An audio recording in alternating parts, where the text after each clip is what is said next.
씻을 수 없는 죄를 지은 저를 조금도 탓하지 않으시고 따뜻한 사랑이 품에 안으시어 전문가들은 김정은이 공포정치의 이미지를 털어내는 동시에 내부 결속을 강화하기 위한 전략으로 은덕 정치를 강조하는 것으로 보고 있습니다.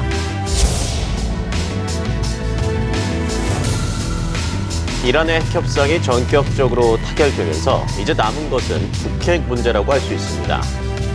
버락 오바마 대통령이 임기만 업적 관리 차원에서 북핵 문제 해결에 손을 댈 가능성도 있습니다.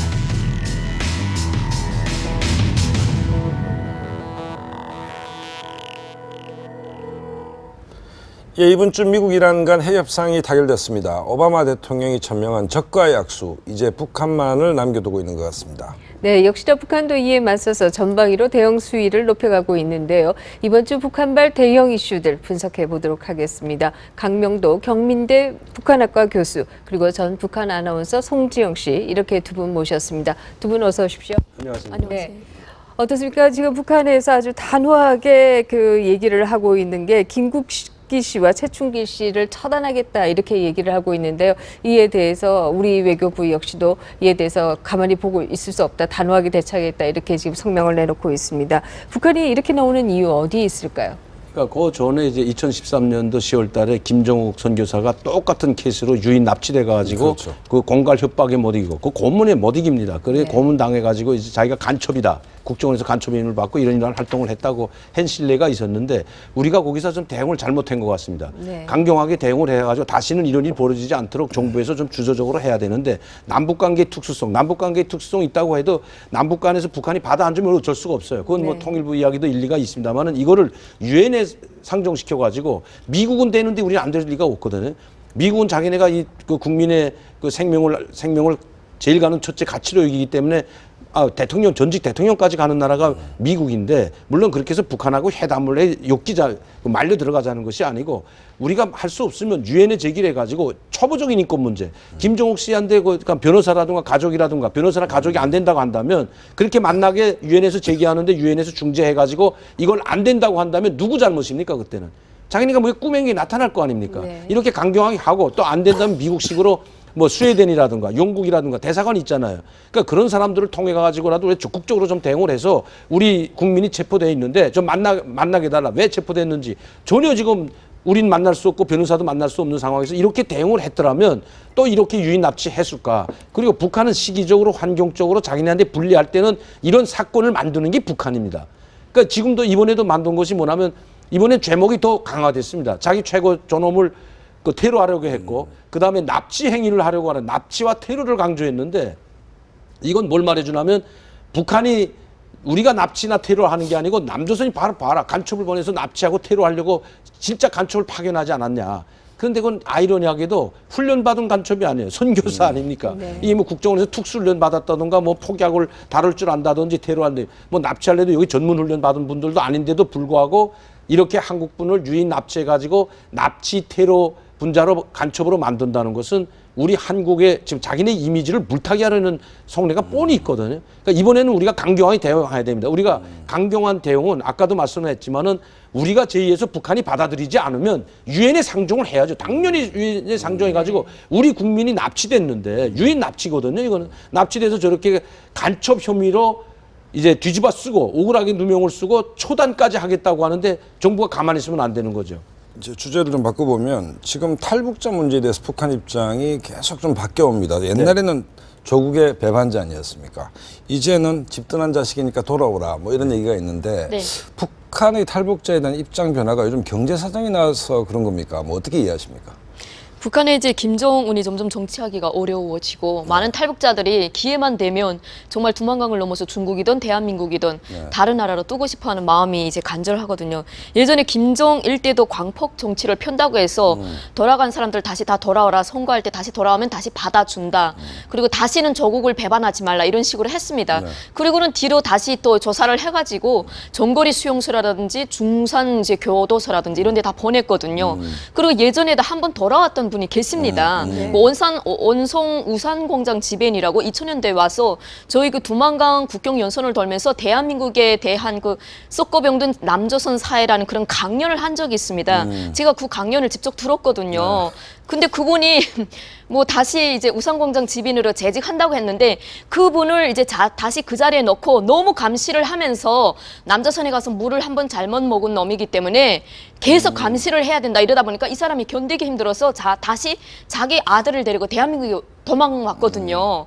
그래서 여기서 다시 재판을 받고 한 2년 동안 살다 나온 분이 계십니다. 그러니까 실제는 뭐 용서해준다 이거는 다 거짓말이거든요. 실제는. 네. 정치적으로 이용하고 그다음에 네. 다시 말 한마디만 잘못하면 정치범 수용소에도 버리고 또 공개 총살도 될 수 있기 때문에 거기서 자유를 맛본 사람이 거기 가서는 다시는 살 수가 사실은 힘듭니다. 네, 그렇죠. 결국 힘들죠. 뭐 북한의 선동이고 실제 그런 것이 아니다. 오히려 더 고생한다 이제 이런 말씀이신데요. 실제 거기 갔다가 또 다시 넘어간 사람들이 네. 한둘이 아닙니다. 그럼에도 불구하고 남한에서 좀 정착을 잘 못하신 분들이라든지 이런 분들의 경우에는 좀 솔깃한 면도 있지 않을까요? 어떻게 보십니까? 당연히 이제 처음에 와가지고 이 우리 한국 사회 적응을 못하게 되면 북한이 자꾸 저런 선전을 하고 우리 민족끼리 사이트랑 자꾸 올리고 이제 언론에 이렇게 나오고 언론이 뭐 공개하려고 공개하는 게 아니라 우리 지금도 지금 자유롭게 지금 이야기를 하고 있지 않습니까? 네. 몰랐던 사람도 야 이게 뭐지 하고 알아볼 수도 있는 거죠.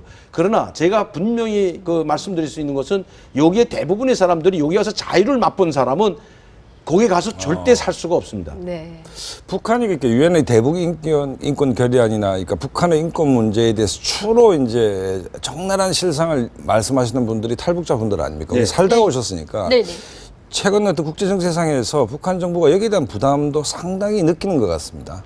당연히 느끼죠. 탈북자들이 생생한 중원이야말로 북한 사회를 낱낱이 이제 보이는 거기 때문에 다른 한국 교수님들도 얘기하시는 게 타당한 말씀도 있지만 탈북자들이 자기가 이제 살던 걸 직접 경험한 걸 얘기를 하기 때문에 북한의 내부에서는 자기가 이제 알리고 싶지 않은 북한 정부를 이제 좋고 예쁜 것만 이제 보여주고 싶었는데 탈북자들이 이런 중원들이 이제 세계적으로 이제 퍼져나가면 북한의 이제 이미지가 추락되니까 그것 때문에 엄청 이제 김정은이 골머리가 아프고 스트레스 엄청 받는 거지요.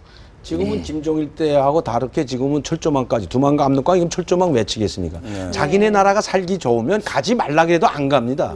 그런데 왜 그럼 거기서 넘어오는 사람들이 그러니까 너무 많이 간다고 해서 이제 철조망 치고 또 전기 철조망까지 전기선까지 열어놓고 거기 또 독약까지 발라놔가지고 실제 그 철조망 넘다가 독에 가시 그 철조망 가시에 찔려가지고 다리 절단된 사람이 한국에 있거든요. 북한에서 넘어다 그런 변을 당한 사람이 이렇게까지 엄청하게 막는 것은 이제는 3대 세습은 2대 세습까지는 몰라도 3대 세습은 이제는 북한 사람들이 믿질 않습니다. 자, 김일성이 때도 이 밥에 고깃국 먹여주고 갔다고 했는데 못 먹여주고 또 김정일이 때도 이 밥에 고깃국 먹여주고 갔다고.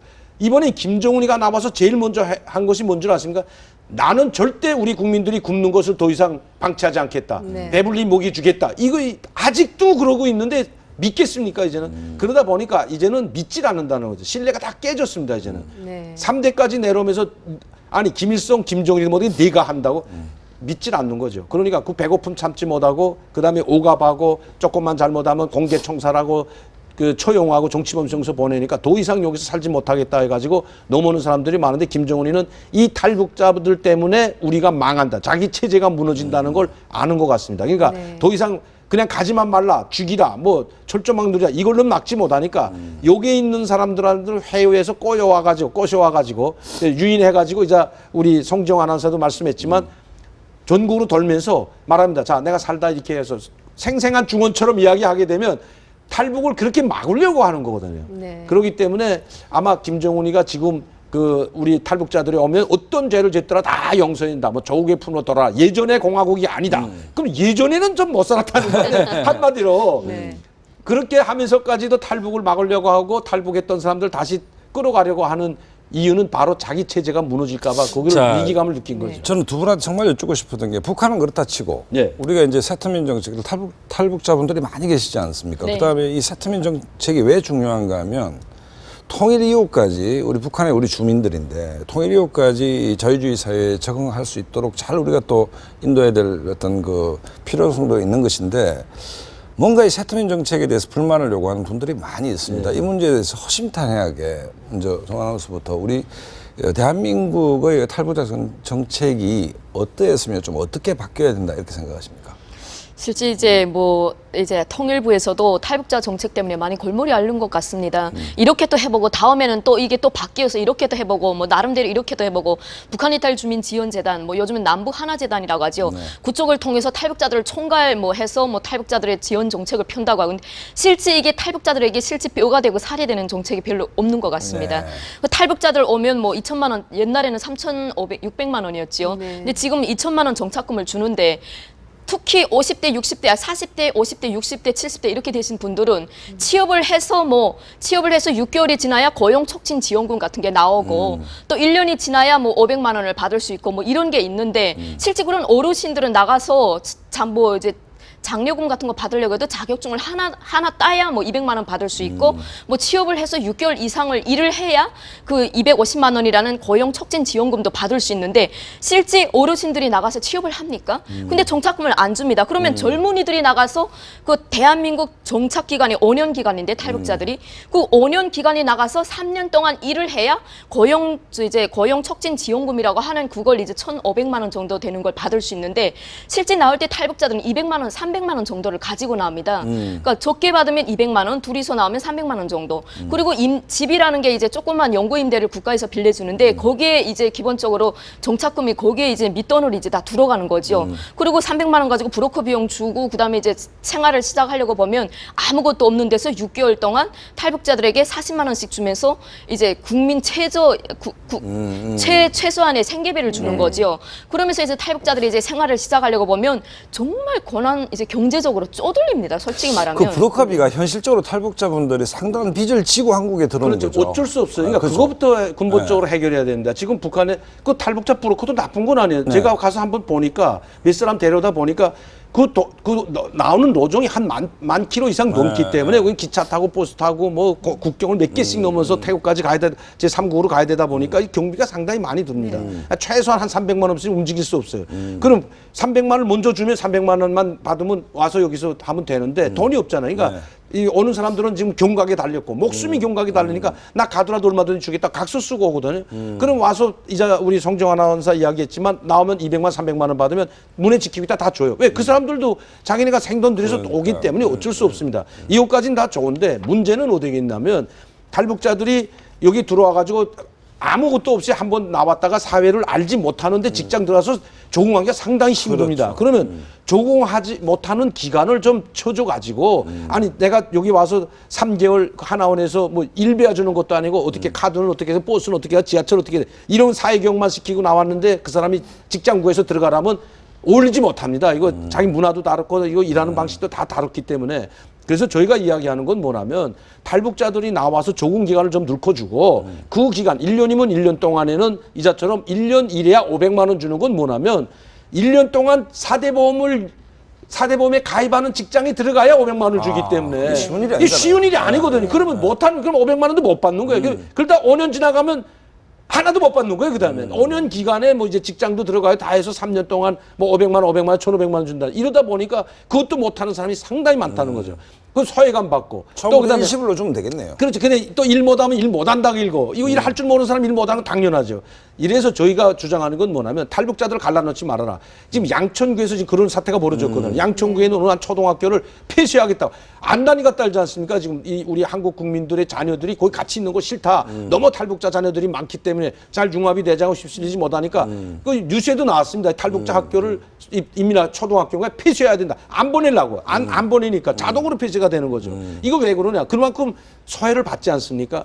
제가 소외를 받는다는데 불평하거나 불만하는 게 아니고 그렇다면 차라리 탈북자 타운을 만들어줘 가지고 자기네끼리 거기다 두부 공장이든 뭐 박스 공장이든 만들어 가지고 자기네끼리 일할 수 있게끔 해주고 자기네끼리 작업 반장 뽑고 하게끔 한번 해보자 이겁니다. 왜냐하면 지금 한국 분들하고 휩쓸리질 못하기 때문에 그러나 자기네끼리 하면 말도 통하고 일은 제대로 못하겠지만 그러면 우리가 조금만 지도해주고 하면 괜찮다. 그러면 어떤 일을 하냐면 거기 폭탄 하나 떨구면 어떻게 되느냐 이런 이야기를 하는 분들도 많은데 양천구나 가양동이나 6,000세대 뭐 많은 사람들이 사는 거기도 아직 포탄은 둘째치고 총알 한 방 안 떨어졌는데 그리고 공장을 한다고 같이 밀집 산다고 해서 하는 건 아니니까 이런 식으로도 한번 해보자. 이것들이 저희가 이야기하는 거고 그리고 저희와 같은 사람들 먼저 와서 성공한 사람들도 있는 사람들이 하나원에 가서 교육도 시켜주고 어떻게 이 사회가 얼마나 살기 힘든 사회인지 미리부터 좀 이야기해주고 제가 한 200명 모여놓고 강의를 했는데 다 알아들어요. 제가 이야기하고 내가 어떻게 살아왔고 얼마나 힘들었는지 이 사회는 정말 북한보다 더 살기가 힘들다. 자기가 정신 차리지 못하면 여기서 낙오자가 된다. 진짜 이를 악물고 살아가야 된다. 이런 이야기하니까 사실 뭐 알아듣거든요. 이렇게 해가지고 우리 탈북자는 탈북자들이 좀 교육을 중심으로 해가지고 하는 것도 괜찮겠다. 왜? 와서 성공하고 여기서 공부도 많이 한 사람들 상당히 많기 때문에 그런 것도 한번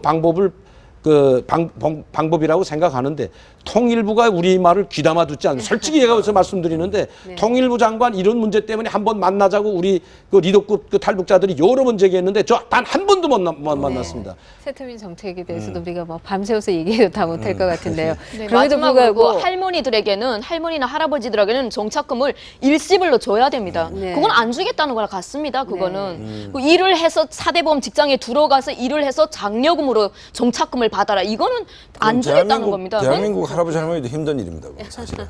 네. 근데 와서 마지막으로, 아무도 없는 사람들 기댈데도 네. 없는 그 이제 나이 드신 분들은 직장 구할 수도 없고 누가 받아줍니까? 근데 아르바이트밖에 안 하는데 아르바이트 지금 4대 보험 들어준 아르바이트가 어디 있어요? 그러니까 못 하는 거다. 그러니까 이거를 지금 정부 차원에서 내가 봐서는 상당히 너무 이 밑바닥까지 모르지 않냐. 지금 그렇게 생각이 됩니다. 마지막으로 하나만 질문 드려야 될 것 같은데요. 미국과 이란 간의 이 핵 협상이 이제 타결됐는데요.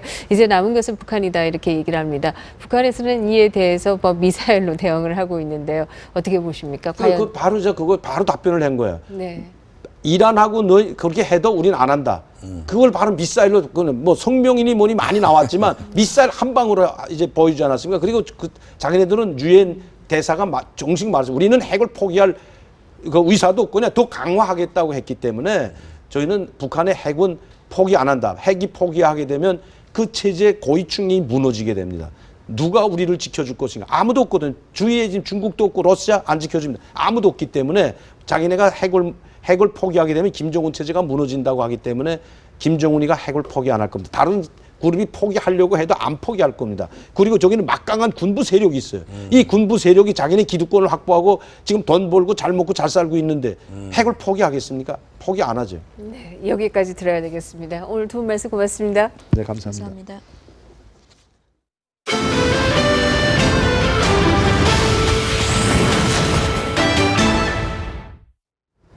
네, 오늘 준비한 내용은 여기까지인데요. 더욱 알찬 내용을 갖고 다음 이 시간에 다시 찾아뵙겠습니다. 네, 시청해 주셔서 감사합니다.